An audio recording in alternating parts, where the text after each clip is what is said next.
Hello everybody, Panzer King here, bringing you episode 5 of the Dry Dock, Britain's Revenge. I've had a bit of play on words with that one because, as you might guess, we're going to be covering some British battleships. And we'll dive right in here with the Revenge, as you might have guessed. Now, the Revenge was a series of 5 battleships. They were all classified, or all built, I should say, basically right in the middle of the First World War. Construction started around or built or finished around 1913 all the way up to 1917. These particular sculpts were actually my Axis and Ally sculpts I had for my games. And you might notice it's a very basic and simple sculpt. But I figured, I'd honor the games that I played for so long or had for so long by giving a nod to some of the older battleships. Because the Revenge class, it survived all the way up and past World War II, right? Towards the end of World War II, a lot of them were starting to be scrapped because they realized, hey, we're winning the war. We don't really need these obsolete battleships, right? But yeah, no. As far as armament goes, they had 12-inch guns. They were actually still a formidable battleship. There was 8 of them planned, and 3 of them ended up being canceled. But they had four twin 15-inch guns. I shouldn't say 12-inch guns. I'm thinking too much of the Japanese ships. But yeah, no, they were powerful dreadnoughts, or ironically, they were actually called super dreadnought battleships, especially for the First World War, right? So what happened was the Revenge was the first in their class. Then came along the Resolution, the Royal Oak, the Royal Sovereign, if we can just get these guys in here, and then we had the Ramillies, and all of them had interesting fates, right? The Revenge was actually supposed to be called the Renown, but the name was changed eventually. Incidentally, all these were obviously built in all British dockyards, very famous ones, in fact. But basically, none of them were lost except for the Royal Oak. There was, like I say, 8 of them planned, and the other 3 were supposed to be the Resistance, the Renown, and the Repulse. Now, those names probably sound familiar because the Renown and Repulse became battle cruisers later on, right? But the Resistance ultimately was just scrapped altogether in 1914, right? Because they realized they had limited resources and they wanted to finish and build these battleships, right? But interesting histories with all of them. But the Royal Oak in particular was sunk by Gunter Priem in Scapa Flow there in 1940. Well, actually, technically even earlier, but it was a surprise attack when they started the war. Gunter Priem snuck into Scapa Flow, where the British Navy, the Northern Fleet there, was hiding out, and was able to sink a few torpedoes on her side, and she sunk, and she was never ever reused for the end of the war. And Gunter Priem got a very nice honor from the Fuhrer at the time. I believe it was a Knight's Cross with diamonds or whatever. Anyways, long story short, basically it was a pretty bold attack, but it paid off big time in the end, right?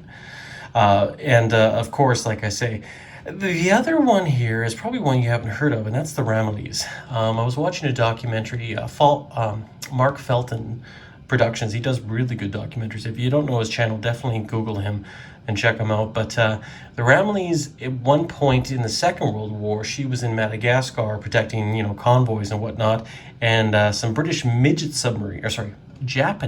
midget submarines snuck into the port there, fired a torpedo into it, and almost was going to sink her with a second torpedo, but luckily a transport ship got in the way. But she could have also been one that was eventually lost from the ticket line, right, by the Japanese. But ultimately, they all survived, and the other 4 were scrapped by the end of the war, right? But interesting because, yeah, these were such old battleships, but still, had a little bit of a role to play, definitely in the Second World War. the Royal Oak being sunk in Scapa Flow, I think it was actually just after they invaded Poland. I think it was around October 39, the Royal Oak, she was sunk. But yeah, no, it's funny. A lot of them, like for example, the Royal Sovereign, she did a lot of convoy duty, you know, in Archangel with the Russians and stuff like that. But eventually they all ended up facing the scrapyard and were scrapped. But yeah, a little bit of history on the Revenge class battleships, because they really didn't see a lot of action in the First World War. Some of them were involved in the Battle of Jutland, but for the most part, a lot of them, you know, weren't really damaged, and didn't see a lot of combat. But that brings us to our next case of battleships, and that is the King George V battleship. Now, as I said before, these sculpts here are all from my Axis and Allies board games, but the King George V here, this little bad boy version is actually from Historical Board Gaming, so you can definitely pick these up there if you're looking to get them. I've painted these ones orange because they are actually going to be my fast battleships. I've classified them anyways, because obviously they were a newer battleship, right? They were built and commissioned right at the beginning of the First World War. I mean, some of them took a few years to build, but basically the King George V class was basically the modern battleship for the British Empire. And of course they have other ones out there too, and we'll get to that at some point, right? But the nice thing about this is that her armament was a bit unique. She had 10 guns, 10 14-inch guns, so they actually were less powerful in the Revenge class. But if you notice closely, and it's kind of hard to see with this sculpt here, but you can see 4 in one turret and 2 on the other, and then 4 in the back, right? So that's a total of 10 guns, you know, 6 super firing forward, and you have 4 super firing back, right? Unique battleship. You don't see a lot of them oriented that particular way, right? But yeah, no, the King George V class were impressive, and they had a bit of history of their own, because we had the Duke of York commissioned shortly after, Prince of Wales, and the Ensign and the Howe, if you can see them all, right? They're all the same sculpts, right? But yeah, very interesting ships. You know, they displaced over 40,000 tons. You know, they were behemoths of their own, right? And definitely very important to the British war effort. But those battleships, incidentally, their namesake, it was kind of always a tradition to name them after some monarchs, right? So that's why sometimes you have the Queen Elizabeth class, King George V class, right? So that ultimately ended up being what happened with the first one there, right? And a lot of these were built in various British naval yards, some very famous ones. The Duke of York was actually the third one commissioned. Actually, I should correct that. The Prince of Wales was after that, because that's also another famous battleship, as you may not know, but I'll explain that in a second. But you have the King George V and the Prince of Wales. The Prince of Wales, she was the only one lost out of the whole affair, and as many of you know, she was part of a kind of a relief or a show of force effort in the Pacific. When she was sent down there, and they were just sunk off the coast of Manila, the Prince of Wales and the Repulse by Japanese aircraft. Basically, that was the signature point. The battleship era has ended. You know, when you got 2 of your best capital ships from the British Empire being sunk by a bunch of planes, Japanese planes, like what's going on here, right?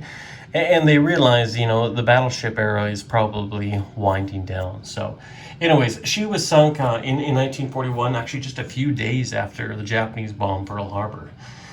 But ultimately, though, she had a good run up to that point, because she was even involved with the Hood battling the Bismarck, right?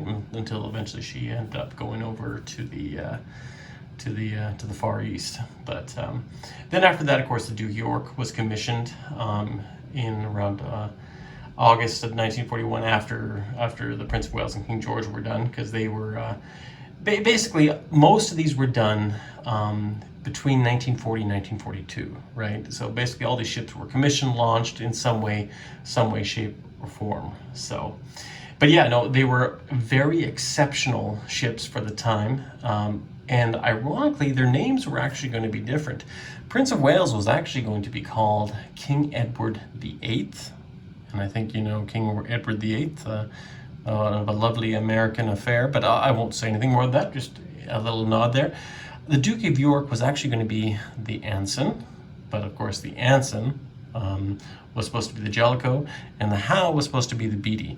Now, the Jellicoe and Beatty were World War I famous admirals in the Battle of Jutland, right? They both commanded task force, right? But obviously their names got X'd off there in favor of the Anson and the Howe, right? So ultimately these were the names that were left to history. But fascinating facts on those as well, right? And they were all broken up just before the 1960s. I mean, basically they were all sent to the scrapyard, you know, in 58, 59. So, you know, in many ways it's a sad end for a battleship. Sometimes you want to go down in blazing glory, and that's where I this will always be my favorite of the King George King George V, and the Royal Oak will always be, not because they were lost, but because they were famous because of that, right? Because they actually suffered combat or fatal combat or did something important, but also Prince of Wales battled the Bismarck, right? So, anyways, I digress. Now we're going to go from our regular battleships and our fast battleships to the heavy battleship, or the only heavy battleship. And actually, I'll show you here a close-up view of this one. This might be a Shapeways one, or it might be actually from Historical Board Gaming. I can't remember, but this definitely is a Vanguard class battleship, or Vanguard period, because there was only one of them ever built. And that being what it was, she was unique in the fact that she was alone. But yeah, basically she didn't see much combat. She was completed, I think, around 44. She was started basically just after, they realized they had lost the ships in the Far East, the Repulse and the Prince of Wales, and they realized, holy crap, we got to put priority on this. So they actually canceled or put on hold a lot of other ships. Right, she was bigger too. She displaced even more tonnage than the King George V class, right?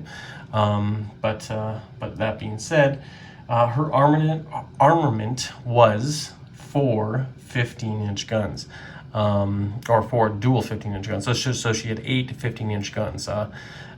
So yes, she was able to pack a punch like these guys, but have a little bit more force and speed with the other ones. And she was very famous, not really for the Second World War, but I think more so for taking King George VI down to the South African tour, I think just in the late 40s, maybe early 50s, because eventually she met the scrapyard too as well.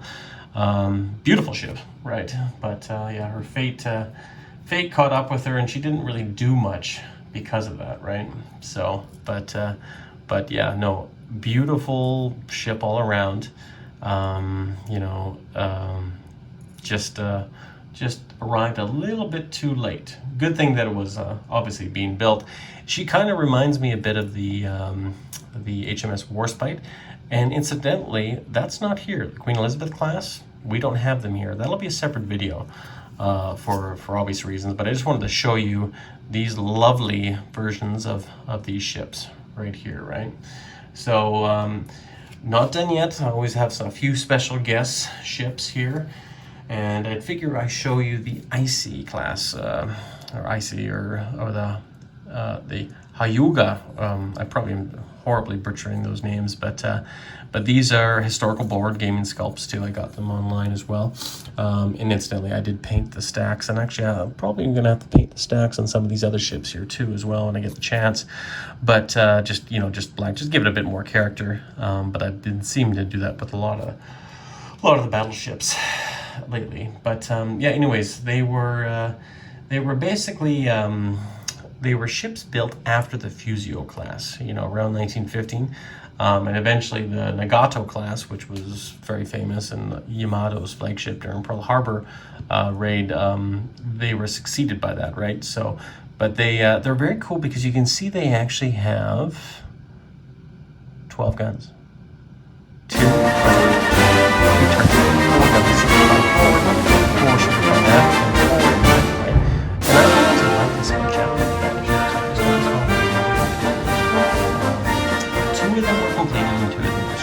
never ever were sunk during the Second World War.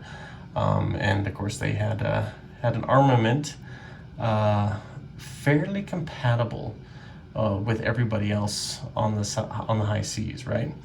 But you know, her guns really didn't see a lot of action. And that being said, right, you know, she ended up basically being taken over by the Americans when they invaded in Japan, right? So they were laid down in the First World War. I mean, you can tell the First World War ships, more so in the mid to late ones, like 1916, 1917. But yeah, no, you know, they were involved in a lot of major campaigns, just never really did much in the great battles, right? I've always liked them, and the ironic thing about these two is that these battleships had a different life because they were actually converted to these half carriers. And basically, I mean, I have these original sculpts. I never really liked the half carriers, but basically they were cut off in the back here, and they were basically had a small flight deck. You know, that's why they were kind of called half carriers, because they were half battleship, half carrier, because Japan was losing so many aircraft carriers at that time during late in the war, so they needed to supplement it, right? So, and I never really, as I said, I never really liked the design of those. I just found they were kind of ugly in some ways, but you know, obviously the Japanese are very good inventors when it comes down to it, right? So they needed to do something to help mitigate the losses here. So sorry about the glare there. It's kind of hard to represent them. I'll just probably put them up here and just kind of give you a whole shot of the whole fleet here. But yeah, so this is basically episode 5, Britain's Revenge, right? And I just wanted to kind of show you, you know, basically the power of the British Navy, because a lot of the British ships, you know, like it's unbelievable how many battleships they had. Right? Like, it was insane how many battleships they had, even by the end of the war, when Germany ended up losing them virtually all. Like, I mean, the Scharnhorst and Bismarck Tirpitz, but like, it's just, yeah, and a lot of them were eventually scrapped because they just didn't need them in the end, right? So, but yeah, this is Panzer King here, deep in the Lion's Lair tonight, just for some fun, and going over what these wonderful ships did and were, and hopefully you'll like them, and like, subscribe, comment, and tell me what your thoughts are, right? Sadly, none of these ships have survived today to go see them, and you know, that's unfortunate, but you know, there's other ships in the sea. So take care, everyone, and I hope you guys all enjoy a good weekend coming up. Today is Remembrance Day, and I want to make sure you guys hopefully have a good remembrance of some of your grandfathers, perhaps even fathers that fought in the Second World War or any other battle or arena. And the thing is with the DRYDOCK series is to go over and remember some of the great ships of the Second World War. So take care, everyone. This is Panzer King signing off. Everybody, you stay classy.